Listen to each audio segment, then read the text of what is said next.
السلام علیکم ورحمۃ اللہ وبرکاتہ۔ امید ہے کہ سب خیریت سے ہوں گے۔ ہماری پیاری پیاری باتوں میں شریک ہونے کا بہت بہت شکریہ۔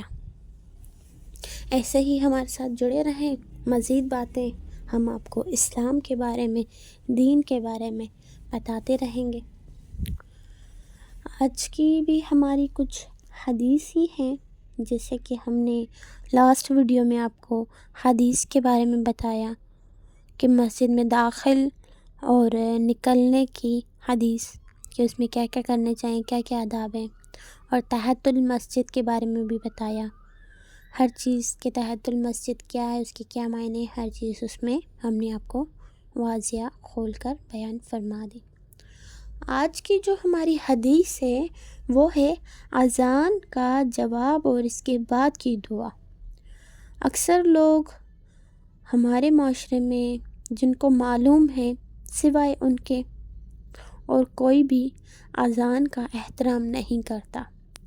یہ ہمارے معاشرے میں اب عام ہو گیا ہے کہ جن کو معلوم ہے سوائے ان کے، اور بعض تو ایسے ہیں کہ جن کو معلوم ہے وہ بھی اذان کا احترام نہیں کرتے۔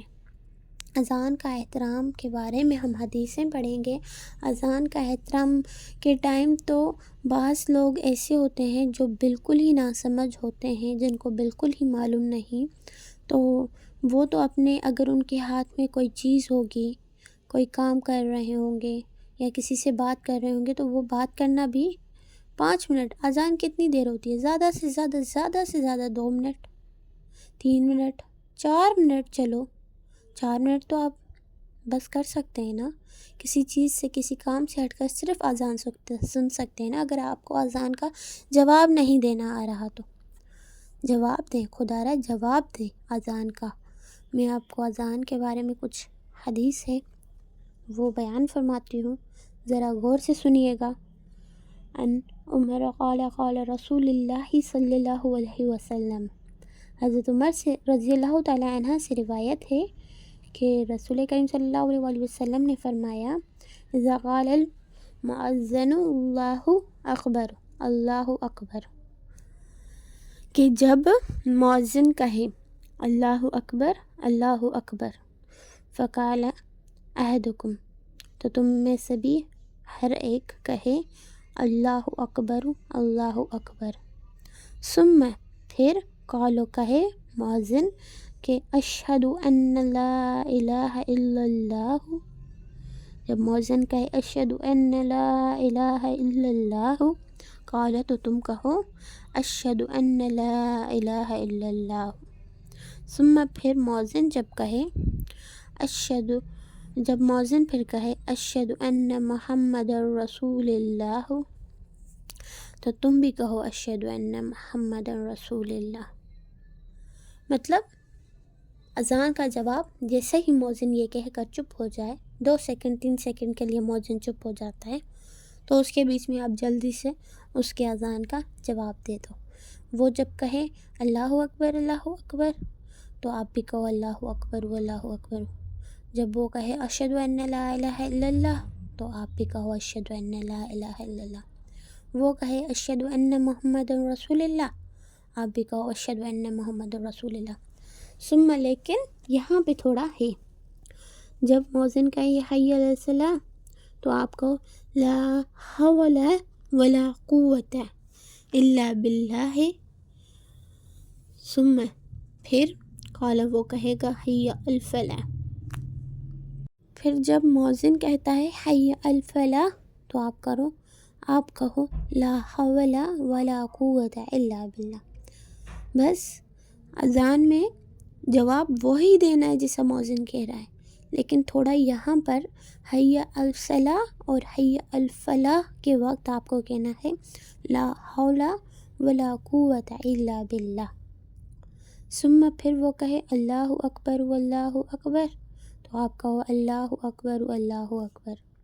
ثم، پھر وہ کہے لا الہ الا اللہ، تو آپ کہو، اب یہاں پہ سنیے گا، یہاں پہ آخری الفاظ جو ہیں وہ آپ سنیے گا۔ جب مؤذن کہے لا الہ الا اللہ اور وہ چپ کر کے پورا کلمہ پڑھ جاتا ہے، تو آپ بھی کہو لا الہ الا اللہ من قلبی دخل جنت، یعنی یہ کہنا دل سے ہو تو وہ جنت میں چلا جائے گا۔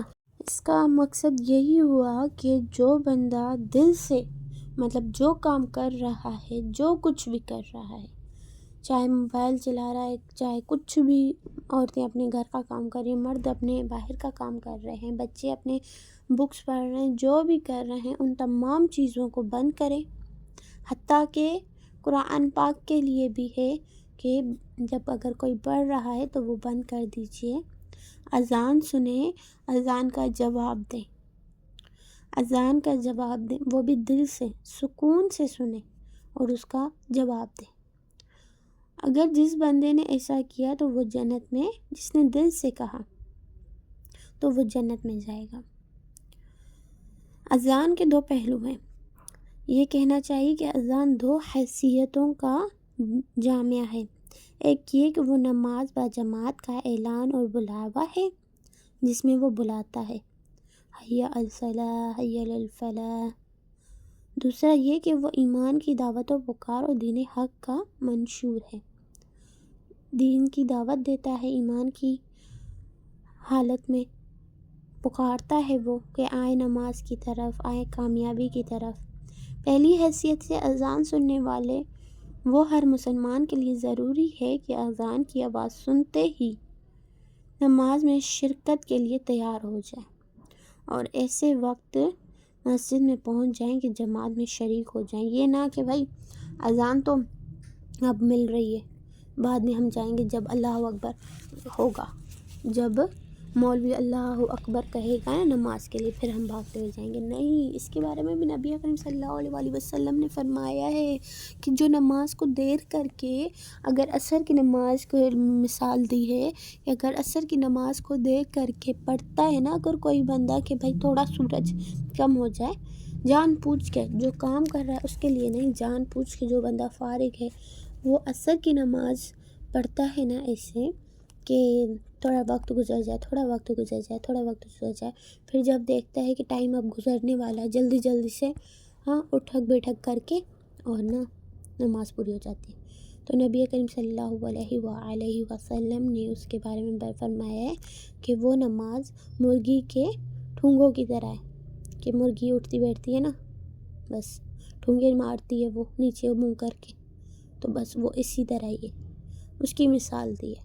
اسی لیے جلدی نہیں کرنی ہمیں اس میں نماز میں جلدی نہیں کرنی اور وقت کے ساتھ پہنچنا ہے کہ جماعت کے ساتھ پورے شریک ہوں ہم۔ اور دوسری حیثیت سے ہر مسلمان کو حکم ہے کہ وہ اذان سنتے وقت اس ایمانی دعوت اور ہر جزو اور ہر کلمے کی اور اس آسمانی منشور کی ہر دفعہ کے اپنے دل اور اپنی زبان سے تصدیق کرے کہ جواب دے، مسلمان ہے، مسلمان بندہ ہے، اس کے پاس دین ہے، اس کے پاس ہر چیز کی آسائش ہے، تو وہ سیکھے دین اور اس پہ عمل کرے نا۔ اور اسی طرح پورے اسلامی آبادی ہر اذان کے وقت اپنے ایمانی عہد و میثاق کی جدید کیا کرے۔ رسول اللہ صلی اللہ علیہ وآلہ وسلم نے اذان کا جواب دینے کی اور اس کے بعد دعا میں پھر کلمہ شہادت پڑھنے کی اپنے ارشادات میں جو تعلیم و ترغیب دی ہے، اس عاجز کے نزدیک اس کی خاص حکمت یہی ہے، واللہ عالم۔ اس سے یہ بات بھی سمجھ میں آ جاتی ہے کہ اذان کا جواب جو ظاہری ایک معمولی سا عمل ہے، اس پر داخلہ جنت کی بشارت کا کیا راز ہے۔ معمولی جواب ہے نا بھائی، جواب ہم دے دیتے ہیں، جیسے گھنٹوں باتیں کریں گے ہم کسی سے تو گھنٹوں لگے رہیں گے، اس کی باتوں کا بھی تو جواب دیتے ہیں نا۔ دن میں 5 مرتبہ اللہ کی باتوں کا ہم جواب نہیں دے سکتے، اللہ کے حکم کا جواب نہیں دے سکتے ہیں نا، خاموش ہو کر اللہ کی باتوں کا جواب دے دیں۔ اور کلمہ شہادت آخر میں فرمایا نبی اکرم صلی اللہ علیہ وآلہ وسلم نے کہ وہ کہیں کہ اشہد ان لا الہ الا اللہ وحدہ لا شریک لہ واشہد ان محمدا عبدہ ورسولہ۔ اس کے بارے میں بھی نبی کریم صلی اللہ علیہ وسلم نے فرمائی ہے حدیثیں کہ جو شخص اذان سنے پھر اس کا جواب دے تو اللہ تعالیٰ کہتا ہے کہ میں اس سے راضی اور خوش ہوا، اور جس نے محمد کو مانا اور اس کے دین اور اس کو دین کے حق کا مانا تو اس کے گناہ بخش دیے جائیں گے۔ اتنی بڑی بڑی سعادتیں ہمارے پاس، اتنی بڑی بڑی سعادتیں ہم سمجھتے ہی نہیں۔ اللہ پاک دعا کریں گے اللہ پاک آپ لوگ کو صحیح صحیح سمجھنے اور مجھے صحیح صحیح سمجھانے کی توفیق عطا فرمائے۔ آج کی یہی حدیث ہے، انشاءاللہ ملیں گے اپنی نئی حدیث کے ساتھ، نئی بات کے ساتھ۔ دعا میں مجھے خاص کر کے یاد کیجیے گا، قیامت کے دن میری باتوں کی گواہی دیجیے گا، اور کچھ نہیں۔ ہم مسلمان ہیں، ایک دوسرے کی ترغیب کرنا ضروری ہے، مخلص رہنا چاہیے اور کچھ بھی نہیں۔ دعا میں یاد کیجیے گا۔ آج کے لیے اتنا ہی، ملتے ہیں اپنی دوسری حدیث کے ساتھ۔ السلام علیکم ورحمۃ اللہ وبرکاتہ۔ جزاک اللہ خیرا کثیرا۔